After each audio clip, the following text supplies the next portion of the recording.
I know that you're a little high on Santiago Luna right here. Tell me what pops off the page when you watch his film.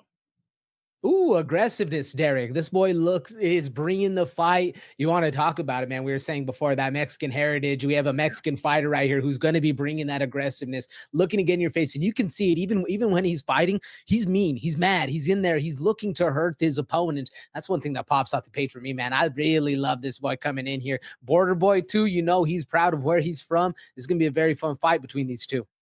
Yeah, man. And let's not forget, he's bounced between featherweight and bantamweight right here, man. So fighting this one at 135, hopefully we'll wait. Everything goes according and all that good stuff.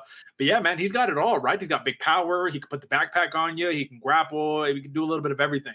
Now, Quang Lee, I was actually slightly impressed by him.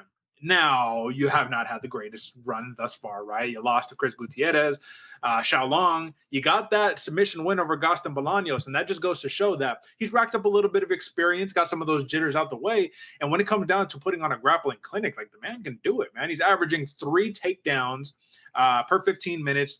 Not a good accuracy, 35% accuracy. But the point is he has like a game plan and he knows how to get there. The question is really going to become here, can Luna stave it off? Can he do anti-jiu-jitsu, anti-wrestling right here, keep it standing, and then take him out? I don't know. That's a great question. But I thought it was just interesting him being a debutant right here and being minus 138 favorite, plus 108. No love for the OG, for the man who's got some experience right here. What do you think?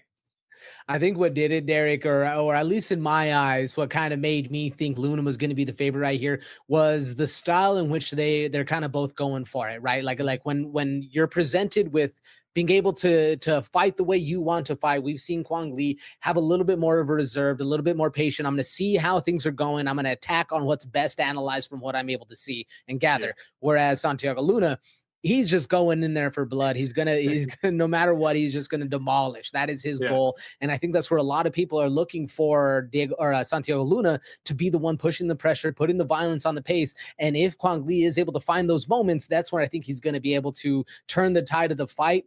But really, man, this is an interesting one to see how things are handled once the fight actually gets going, and then get those jitters out, because they're both, as much as Quang Lee has had a couple fights in the UFC, they're both still very, very new to this, and especially a big octagon, a big event now that is UFC Noche. There's a lot of pressure on this fight. Yeah, no, fair. But to counteract that point right here, my biggest takeaway for the danger zone for Luna was getting over aggressive on the feet.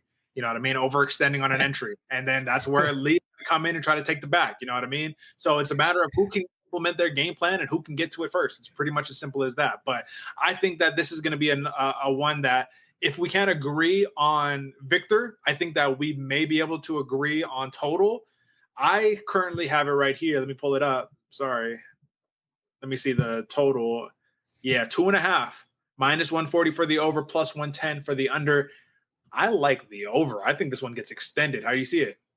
I initially run off the jump, Derek. I like the over as well, but then that made me curious. Like, what are the method of victories right here? And none of them are at a plus 100 or below, or so. Even 230 seems to be the best odds you're going to get, and that's Luna by points. To me, it doesn't even seem like the odds makers know exactly what's going to go on. So I do think the safest bet right here is that over, especially if you can't choose one or the other. So this is going to be an interesting fighting telling for the career of both of these fighters going forward. Absolutely. And again, this one is contentious right here, so we'll let the cat out the bag. I'm rocking with Quang Lee, AJ rocking with Luna, and I'm going to even say this. Maybe sprinkle a little bit on where is it at? Submission. Quang Lee by sub plus 470. Sprinkle a little something right there. I think that's something to play with, something to tinker with. You got any additional plays? Or are you good on this one? Ooh, if you're rocking with me, folks, you're going Santiago Luna. If you don't like the money line, I'm going with the points. Plus 230 makes the most sense, although we can see a plus 420 knockout. I'm not willing to put a lot of money on that one, though. So maybe sprinkle, like Derek was saying, a little bit on it. But if you're looking for a smarter bet, points or money line is the way to go right here.